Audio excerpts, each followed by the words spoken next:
18페이지.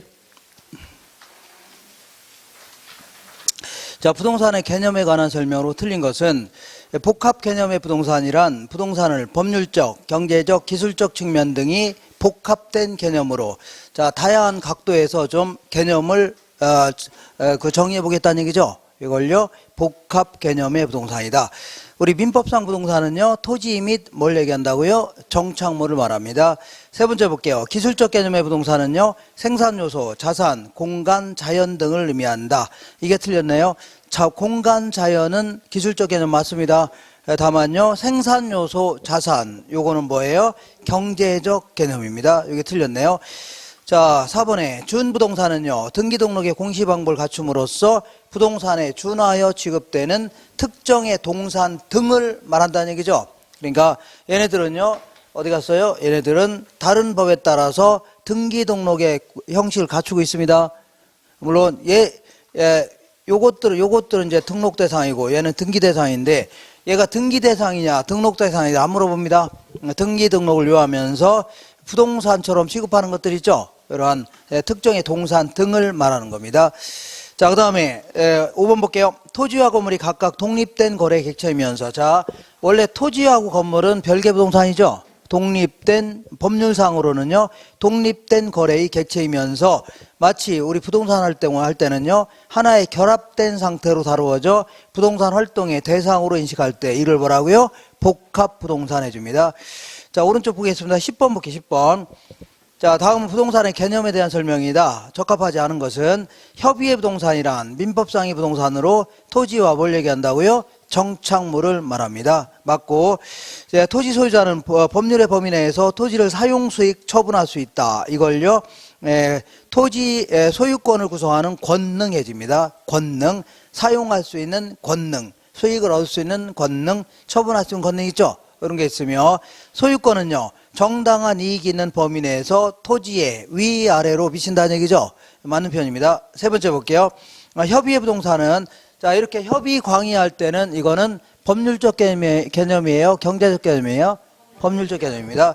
자, 협의의 부동산을 포함한 공시수단을 갖춘 독립된 거래의 객체로 인정되는 것을요, 광의의 부동산이라 하는데, 이러한 개념상의 구분은요, 경제적 측면에서의 구분이 아니라 법률적 측면에서의 구분 개념입니다. 법률적. 그다음에 법률상의 공장재단, 광업재단, 어업권, 항공기 등은요, 의제 부동산 혹은요, 준부동산으로 광의의 부동산에 속합니다. 맞아요. 토지와 그 토지의 정착물이 각각 독립된 거래 객체이면서 마치 하나의 결합된 상태로 다루어져 부동산 활동의 대상으로 삼을 때 이걸 뭐라고요? 복합부동산이다 해줍니다. 자, 한 장 넘겨볼게요. 12번 보겠습니다. 부동산의 법률적 개념에 대한 설명으로 옳은 것은, 다시 한번 얘기하지만 이게 하나하나 다 풀고 나가면 한두 끝도 없습니다. 요거 시험 볼 때까지 풀어야 돼요. 그리고 그러면요, 내년에 또 하게 됩니다. 다 하지 마세요. 제가 풀지 않은 문제는 절대 손을 대지 마세요. 손을 대려는 순간 공부가 어려워지고 자꾸요, 그 공부하기 싫어집니다. 자칫 포기하게 됩니다. 포기해야 돼요. 항상 제가 위에 써놓는 거 있죠? 써놓는 거 위주로만 정리하고 문제를 풀면 됩니다. 자, 12번 보겠습니다.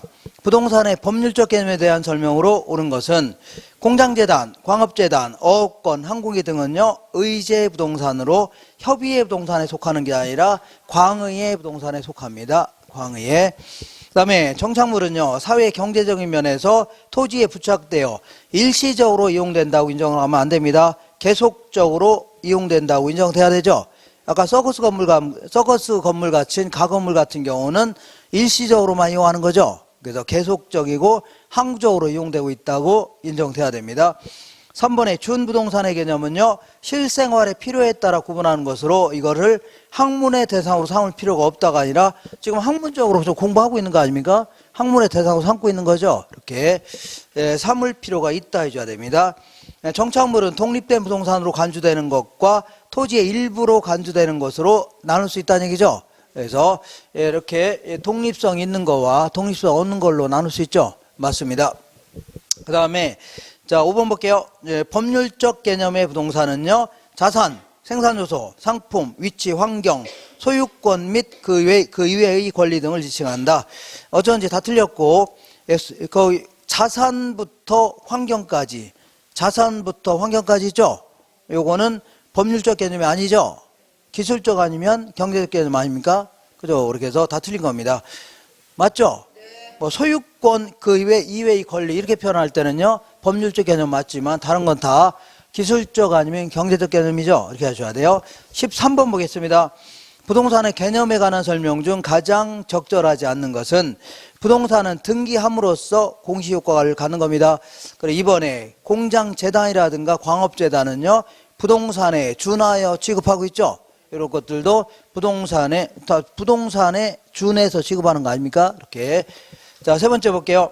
임차인의 정착물은요, 부동산으로 간주하는 게 원칙이 아니라 동산으로 간주됩니다. 뭘로 간주한다고요? 동산. 세입자가 설치한 정착물은요, 말은 정착물이지만 실제는요, 동산으로 간주됩니다. 민법상 부동산은요, 토지 및 정착물을 정의한다. 맞는 거고, 부동산에 관한 권리는 거래 대상이 될 수 있습니다. 예를 들어 취득에 관한 권리인 분양권 같은 것도 거래하기도 하죠. 그리고 자, 이용에 관한 권리인 전세권, 지상권 이런 것도 막 거래합니다. 그러니까 거래 대상이 되는 겁니다. 그 다음에 한 장 넘겨보겠습니다. 넘겨보시면 자, 16번 보겠습니다. 다음 표에서 토지의 정착물 중에 토지와 독립된 정착물인 걸로 연결된 것은, 독립된 정착물은요, 조용남이가 명작을 도용해서 입건됐다는 얘기죠. 요 네 가지만 기억하시면 돼요. 무조건 명인 방법을 갖췄다. 그럼 무조건요, 그 정착물입니다. 독립된 정착물이에요. 그리고 농작물도 그냥 독립성 있다 이렇게 하시면 돼요. 그리고 임목도 전부 다 뭐라고요? 정착물. 독립된 정착물. 그다음에 건물도 뭐라고요? 독립된 정착물. 이렇게. 그래서 일단은 담장은요, 이거는 종속 이렇게 써놓으세요. 뭐라고요? 종속이 뭐예요? 종속된 정착물이라는 얘기죠. 독립성이 없다는 얘기고, 니은번에 맨 끝에 임목이라고 돼 있어 안 돼 있어요? 보존 등기된 임목 있죠? 이건 독립된 정착물입니다. 뭐라고요? 독립된 물건이에요. 그리고 오른쪽에 명인 방법 있죠? 이것도 독립성이 있습니다. 그리고 리을번에 계속성이 없는 판잣집 이런 것들은 동산입니다. 아예 처음부터 뭐라고요? 동산. 자, 항구적으로 붙어 있는 게 아니죠. 그리고 가식 중에 수목 이것도 잠깐 심어놓은 거 아닙니까? 그러니까 이것도 동산입니다. 가로성으로 쓰기 위해서 잠깐 심어놓은 거죠. 동산. 그리고 경작 수확물 어쨌거나 자, 이 수확물이 벼라든가 옥수수 이런 게 경작이 됐다는 얘기죠. 경작이 끝났으면 그때는 동산입니다. 뭐라고요? 동산 이렇게 해줘야 돼요. 자, 경작된 수확물이죠. 그러면 다 뭐라고요? 동산 이렇게 해주면 돼요. 여러 개 판단할 수 있지만 여기서는 이렇게 하시면 돼요. 경작 수확물은 다 뭐라고요? 동산이다. 기억하세요. 그 다음에 자, 시읍번에 맨 끝에 농작물 있어 없어요? 이거 따지지 마시고 다 뭐라고요? 독립성 있습니다. 독립된 부동산이라고 생각하시면 돼요. 이렇게 해서 요 네 개만 다 기억하시면 돼요. 명작을 도용해서 어떻게 했다고요? 입건됐다. 이렇게 말하시면 돼요. 자, 17번 보겠습니다.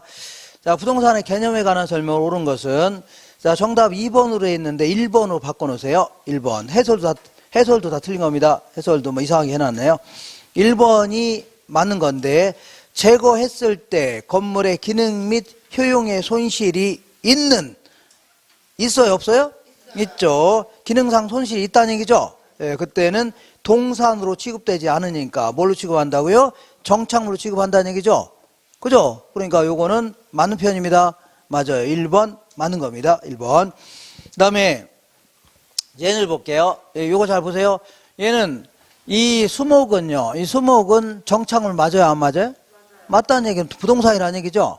그죠? 그러니까 독립성이 없건 독립성이 있건 어쨌거나 부동산은 부동산 맞아요? 안 맞아요? 맞죠?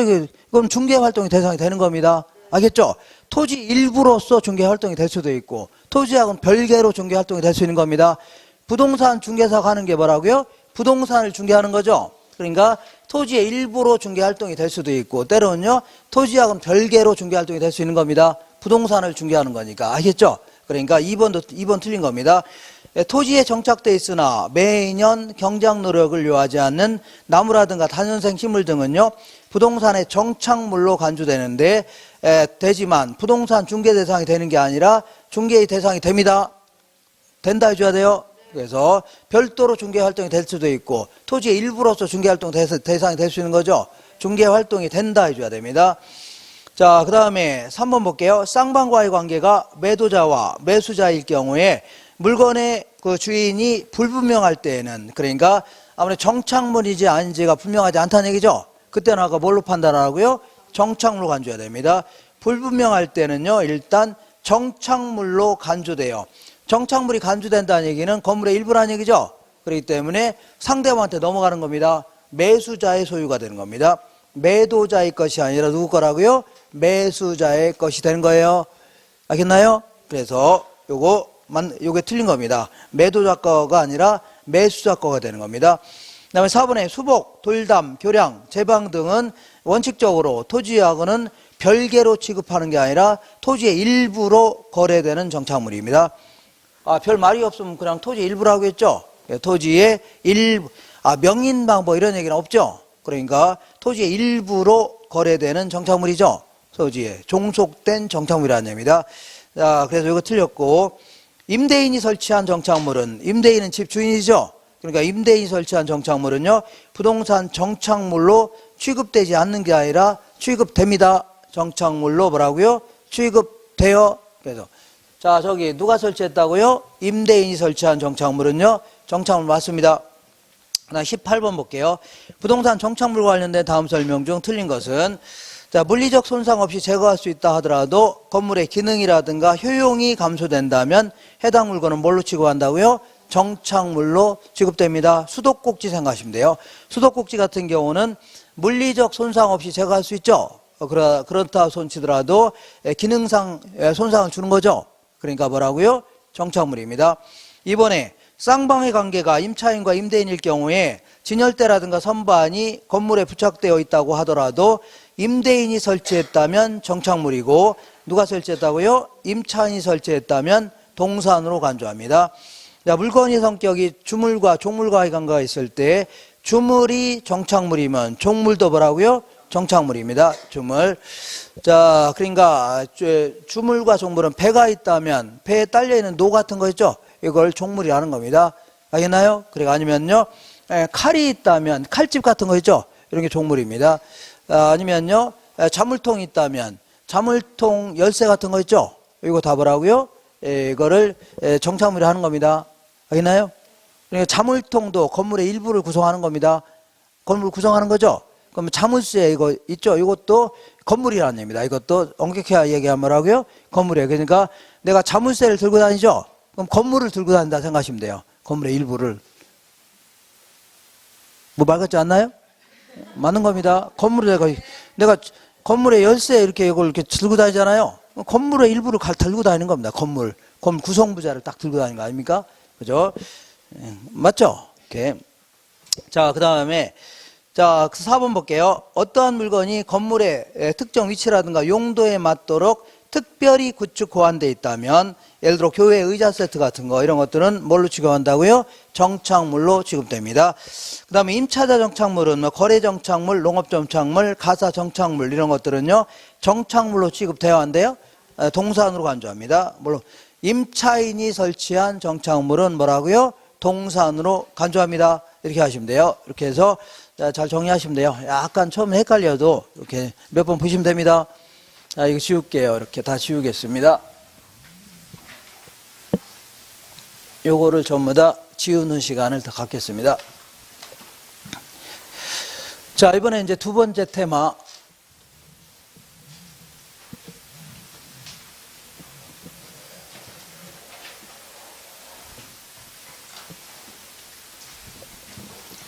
자, 두 번째 테마는 이제 부동산을 여러 가지 형태로 분류를 해보겠습니다. 부동산의 분류다. 자, 요거는 우리 요약집은 뭐 8페이지에 있을 겁니다. 8페이지. 항상 제가 이렇게 적어 놓을 테니까 집에서 보시면서 문제를 푸시면 됩니다. 자, 부동산의 분류는요, 우리 이제 감정평가하기 위해서 이렇게 분류합니다. 토지를 이렇게 구분하는데 택지지역과 그 다음에요 농지지역, 임지지역 이 구분합니다. 이렇게. 자, 택지는요, 건물이 지어져 있거나 지을 수 있는 땅 같은 거 있죠? 이런 걸요 택지 지역이라는 거고, 얘는요 농사 짓는 땅, 얘는요 산림으로 이용되는 땅, 이런 걸요 임지 지역이라는 겁니다. 이걸 또다시 이제 세세하게 분류하기도 합니다.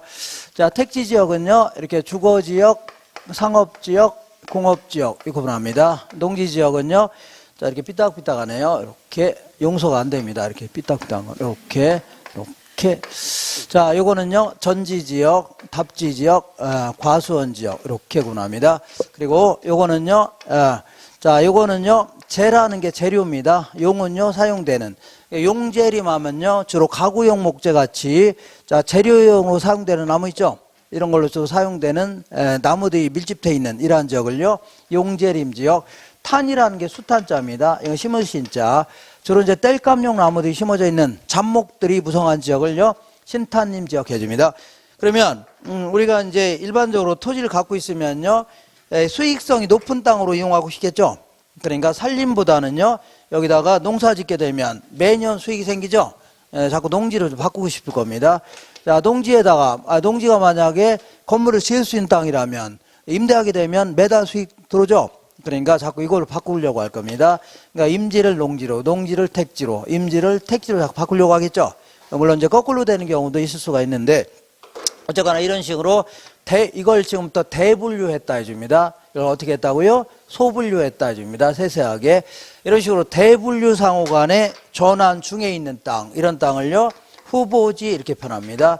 요거는 그 대분류 상호 간에 바뀌는 과정이 있다는 얘기죠. 농지가 이제 택지로 바뀌려고 조성공사 같은 거 하고 있다는 얘기죠. 이런 걸요 후보지 해줍니다. 그리고 이번에는 이제 소분류된 상호 간에 전환 중에 있다. 지들끼리 전환 중에 있다는 얘기죠. 이렇게 하는 걸요 이행지라는 표현 씁니다. 무슨 땅이라고요? 이행지다. 이건 바뀌는 과정에 있는 땅이지, 예를 들어 상업지역이 공업지역으로 완전히 바뀌었다는 얘기죠. 그럼 공업지역 이렇게 얘기해야 됩니다. 지금 바뀌는 과정에 있는 땅이죠. 자, 그러면 항상 얘기하지만 항상 이거를 아직도 헷갈려 하시는 분이 계신데, 자, 질문해 볼게요. 답지 지역이 상업적으로 전환 중에 있다. 이런 거는요, 후보지예요? 이행지예요? 후보지라고 해줘야 되죠. 답지는 농지죠. 상업지역은 택지죠. 대분류 상호 안에 전환 중에 있는 겁니다. 그죠? 그러니까 이건 뭐라고요? 후보지입니다. 되겠죠? 그러면 이행지는 뭐냐? 이행지는 이렇게 소분류된 자기네들끼리 전환 중에 있다는 얘기죠. 요것도 지네들끼리 전환 중에 있는 겁니다. 지네들끼리 이게 범위가 벗어나면 그때는요 후보자가 되는 겁니다. 알겠죠? 그래서 문제에서는 항상 이렇게 물어봅니다. 자, 후보지 하면요 무슨 용도지역 상호간에 이런 표현이 나옵니다. 무슨 표현이라고요? 상호간에. 이게 나오면 답을 하고요 후보지입니다. 이거는요 이행지는요 용도지역 내에서 이런 표현이 나옵니다. 내에서 아니면 안에서 이렇게 이런 표현이 나오면 이행지입니다. 되겠죠? 이렇게. 자, 무조건 상호간 이게 나오면 뭐라고요? 후보지. 내에서 이렇게 나오면요 이행지 이렇게 하시면 돼요. 자, 그리고 이제 주로 요것도 좀 볼게요. 택지가 있는데 택지보다 좀 넓은 개념이 하나가 있습니다. 넓은 개념이 있는데 요거보다는 좀 넓은 개념이 부지라는 게 있습니다. 무슨 땅이 있다고요? 부지. 자, 그러면 택지는요 건물을 지을 수 있는 땅이죠. 지어져 있는 땅인데 얘는요 부지라는 것은 자, 이 건축이 가능한 땅뿐만 아니라 건축이 불가능한 땅 있죠. 이거 다 포함해서 예를 들어서 자, 그 하천으로 이용되거나 아니면요 그 도로로 이용되고 있거나 이런 거 있죠. 건축할 수 없는 땅 이런 까지 모조리 포함해서 뭐라고요? 부지라는 표현을 씁니다. 되겠죠? 그래서 훨씬 더 넓은 개념이다. 정리하시면 돼요. 되겠나요? 자, 그 다음에 이제 주로 택지 부분을 주로 한번 조금 더 자세히 알아보겠습니다. 택지 부분을 자세히 알아본다면 주로 어떤 부분이라고요? 택지인데, 자, 요게 이제 나지라는 게 있고, 얘는요, 건부지라는 게 있습니다. 요거는요, 공지, 이렇게 알아볼게요. 공지. 자, 이 나지라는 것은요, 토지 후에 이 건축물이 없는 땅을 얘기합니다. 뭐가 없는 땅이라고요? 건축물이 없는 땅. 얘는요, 토지 후에 건축물이 있는 땅. 여기서 건축물이라는 표현 자체는 이거 건물보다 훨씬 더 넓은 개념이에요. 예를 들어서 아까 얘기하는 각종 정착물 있죠? 다 포함되는 개념입니다. 각종 뭐라고요? 정착물. 예를 들어서 어떤 땅이 지하도가 설치되어 있다. 이것도 뭐라고요? 건부지입니다. 육교가 설치되어 있다. 이것도 뭐라고요? 건부지입니다. 이거 되겠죠? 각종 아까 얘기했던 정착물도 다 포함해서 자, 이게 설치되어 있으면 뭐라고요? 건부지. 그렇지 않으면요? 그러니까 나지는 그냥 흙으로 되어 있는 빈 땅 있죠? 아무것도 없는 빈 땅, 이 생각하시면 돼요. 자, 우리가 일반적으로 얘기할 때는요, 나지는 건축물이 없는 땅, 건부지는요, 건축물이 있는 땅이죠. 근데 우리나라 이제 토지보상평가 지침에 따르면 나지의 정의를 이렇게 하고 있습니다. 나지라 하면 건축물이 없는 땅으로서 대한민국에 있는 모든 땅들은 공법상의 규제는 받아요, 안 받아요? 다 받는 겁니다. 이 지역 이종 전용 주거 지역이다. 그린벨트 지역이다. 다 받아요, 안 받아요? 받는 겁니다. 미관지구다. 다 받는 겁니다. 다만 자, 여기서 이제 사법상의 제한이라는 게 뭐냐면 개인들 간에 설정하는 각종 권리들 있죠. 예를 들어 어떤 땅이 지상권이 설정돼 있거나 지역권이 설정돼 있거나 임차권 같은 게 설정돼 있다는 얘기죠. 이런 걸요 사법상의 제한이 있다 해줍니다. 뭐가 있다고요? 사법상 제한이 있다. 근데 아직은 사법상 제한 없는 땅 있죠. 이렇게 깔끔하게 어떤 다른 권리가 설정돼 있지 않는 깔끔한 땅 있죠. 이걸요. 자, 이게 나지라는 겁니다. 그리고 우리 토지보상평가 지침에 따르면요, 농작물의 경작 등에도 이용되지 않고 있는 땅, 이렇게 표현합니다. 자, 그러니까 농지나 임야는 아니라는 얘기죠. 예, 그래서 주로 이제 택지 중에서 사법상의 제한이 없는 빈 땅 있죠. 이런 땅을 뭐라고요? 나지라는 겁니다. 정리할 수 있죠. 그리고 이 공지는요, 어떤 땅이든 우리 공법에 따라서 용적률 건폐율이라는 게 주어지는데, 자, 이렇게 해서 이 용적률 건폐율에 따라 건물 지어야 안 져요? 건물 이렇게 짓겠죠? 이렇게 건물 짓고 남겨놓은 땅, 이런 땅을 뭐라고요? 공지라는 겁니다. 되겠죠? 공지. 자, 나머지는 그 문제를 통해서 확인할게요. 확인해보자. 자, 거기에 대표 유형에 보겠습니다. 대표 유형. 이용 상태에 따른 토지 용어에 대한 설명으로 틀린 것은, 자, 부지는요, 도로부지, 하천부지 같이 일정한 용도로 이용되는 어떤 포괄적인 용어 있죠? 이거 맞는 표현입니다. 어쨌거나 이런 건 다 어디에 포함된다고요? 부지에 포함되는 겁니다. 그 다음에 선화지는요, 고압선 아래에 있는 토지로 아무래도 이용 및 거래 제한을 받는 경우가 많겠죠? 맞는 겁니다. 자, 세 번째 볼게요. 맹지는요, 도로에 직접 연결되지 않는 한 필지의 토지, 요걸요, 맹지라는 겁니다. 자, 도로에 접합면이 없는 땅을 뭐라고요? 맹지다. 그 다음에 후보지는요, 임지지역, 농지지역, 택지지역, 상호간 나왔어, 안 나왔어요? 나왔죠? 상호간. 이거 나오면요, 후보지 맞습니다.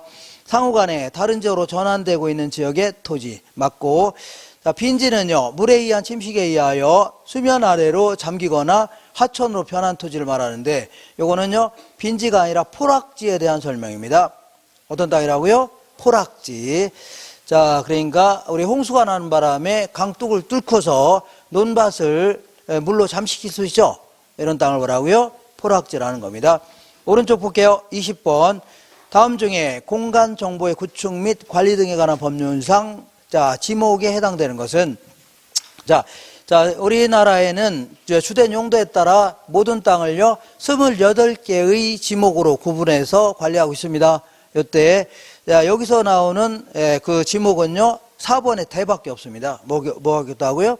대, 주거용지, 상업용지 이런 걸 대라 하는 겁니다. 나머지는 다 부동산 학에서 얘기하는 용어입니다. 자, 일본의 사찰용지 이렇게 해주면 안 되고, 만약에 종교용지다 이렇게 할 때는 지목 맞습니다. 그리고 저수지 할 때는 그 부동산 학에서 얘기하는 거고, 만약 유지 이렇게 할 때는요, 자, 이 지목 맞아요. 근데 그냥 저수지 할 때는 다 뭐라고요? 부동산 학에서 얘기하는 겁니다. 나지, 필지 이런 것도 다 부동산 학에서 얘기하는 용어입니다. 그러니까 지목은 뭐밖에 없다고요? 대밖에 없는 겁니다. 21번 볼게요. 토지의 분류에 대한 설명으로 틀린 걸 모두 골라라. 공지는요, 필지 중에 건축물을 제외하고 남은 부분의 토지, 이걸요, 공지라는 겁니다. 맞는 거예요. 니은번 볼게요. 나지는 일정한 용도로 제공되고 있는 바닥 토지를 말하는데, 하천, 도로 등의 바닥 토지에 사용되는 어떤 포괄적인 용어, 이거는요, 나지가 아니라 부지에 대한 설명입니다. 부지.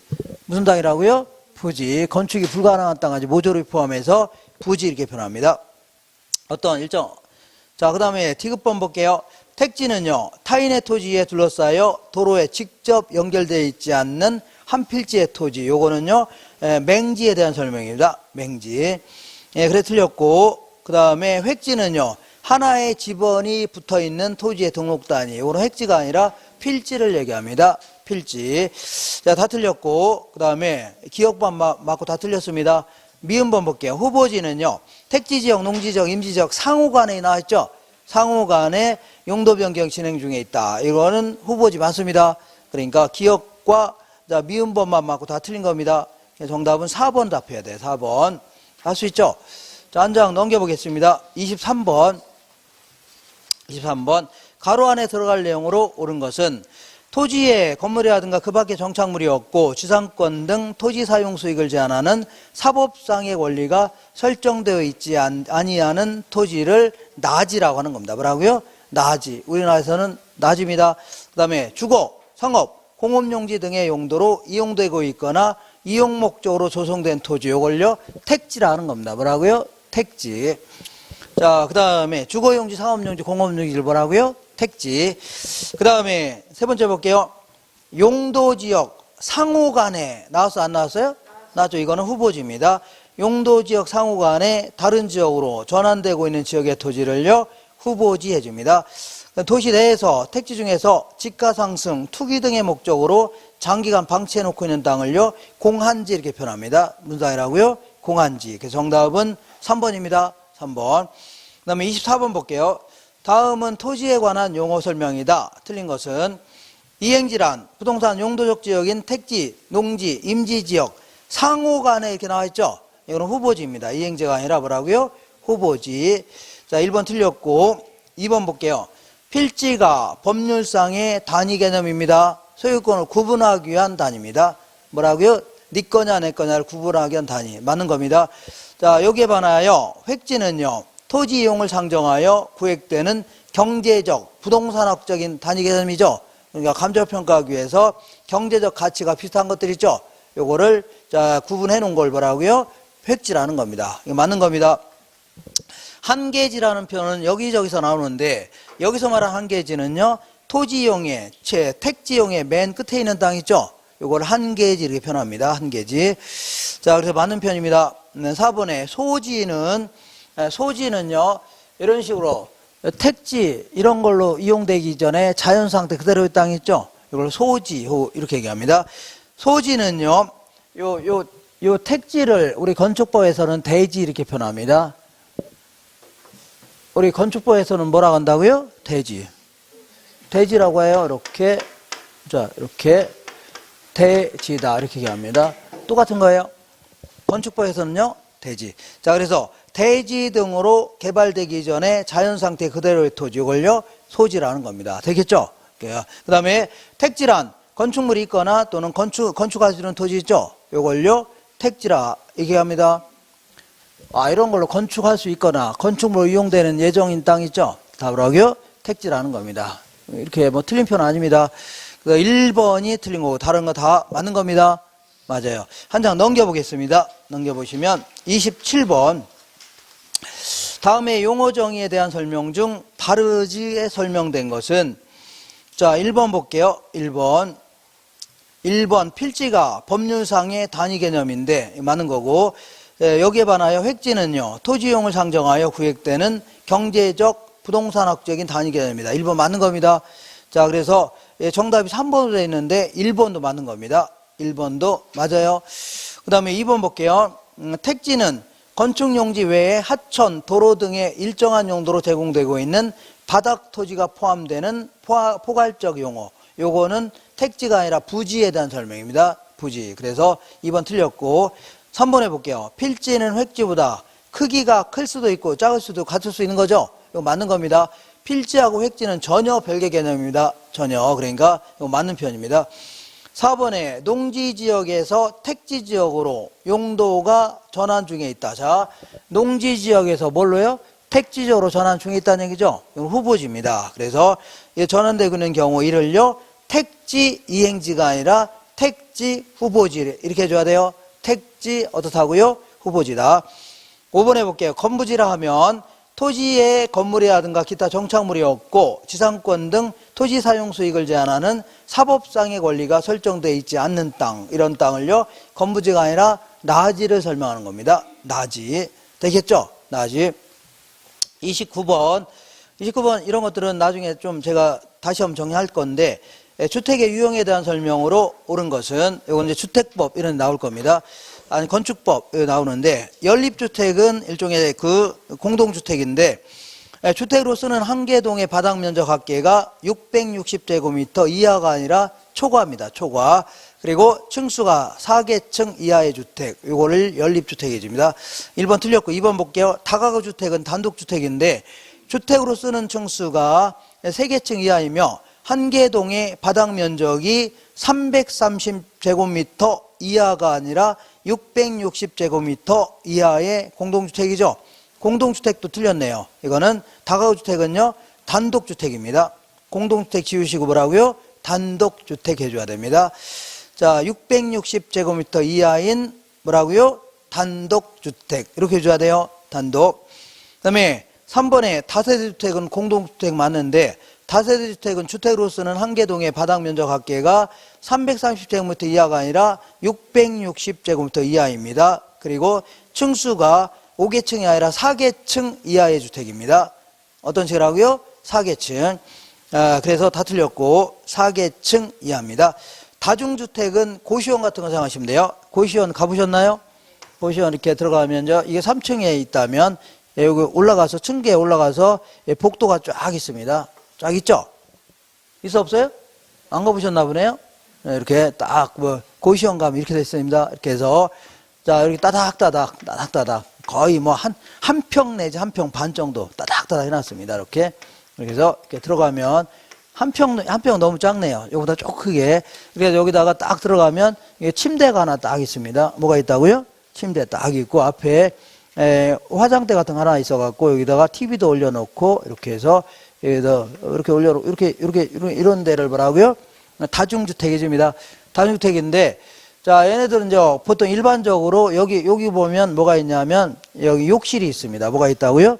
욕실 가서 이제 공동으로 이제 세수도 하고 그다음 목욕도 하고 합니다. 그리고 요 출입구 같은 데 보면 뭐가 있냐면 취사시설이 있습니다. 그래서 보통 이제 주인이 조금 좀 인간적인 분이라면 밥 같은 거 다 해놓습니다. 뭐래요? 밥은 다 해놓습니다. 그리고 밑반찬 같은 거 해놔요. 그러면 가서 먹는 겁니다. 알겠나요? 이렇게 된 걸 뭐라고요? 고시원이라는 겁니다. 뭐라고요? 고시원. 근데 얘는 원래는 이렇게 이제 칸칸마다 이제 취사시설은 안 됩니다. 취사시설 하면 안 돼요. 다만 칸칸마다 이제 화장실 같은 거 있죠? 이런 거 설치할 수 있습니다. 뭘 설치할 수 있다고요? 화장실 같은 거는 설치할 수 있습니다. 이렇게. 근데 뭐는 안 된다고요? 취사시설은 갖추면 안 돼요. 알겠나요? 이렇게. 이런 데 안 가보셨나요? 가봤어요? 이렇게 고시원 여기 가면 고시원 같은 거 있어 없어요? 그럼 이렇게 돼 있습니다. 이렇게. 가보세요. 이렇게. 자, 그래서 이 다중주택은요, 학생 또는 직장인 등 다수인이 장기간 거주할 수 있는 구조로 독립된 주거 형태가 아니며 항상 독립된 주거 형태라는 것은 이렇게 칸칸마다 이제 취사시설이라든가 욕실 같은 거 있죠? 갖췄을 때 이걸요, 독립된 주거시설을 하는데 독립된 주거시설은 아니라는 얘기죠? 그러면서 자, 이 연면적이 330제곱미터 이하이면서 층수가 3개층 이하의 주택이 있죠? 이거 맞는 겁니다.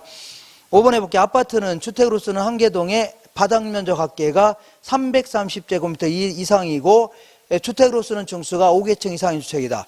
자, 주택으로 쓰는 것부터 이상이고까지는 지워야 됩니다. 자, 지우시고 이렇게 해줘야 돼요. 주택으로 쓰는 거기서부터 이상이고 거기 330제곱미터 이상이고 있죠? 여기까지는 다 없애고 없앤 상태에서 아파트라는 것은요 주택으로 쓰는 층수가 몇 개층 이상이라고요? 5개층 이상의 주택 있죠? 이걸 아파트라는 겁니다. 알겠죠? 면적은 정의하고 있지 않습니다. 그냥 자 이거 5개층 이상의 공동주택 있죠? 이걸 아파트라는 겁니다. 이렇게 해서 정의하시면 돼요. 자 이렇게 해서 이 정도 하시고 그 다음에 이제 부동산의 특성 및 부동산의 속성 알아볼 건데 이건 잠시 쉬었다 하겠습니다. 이렇게.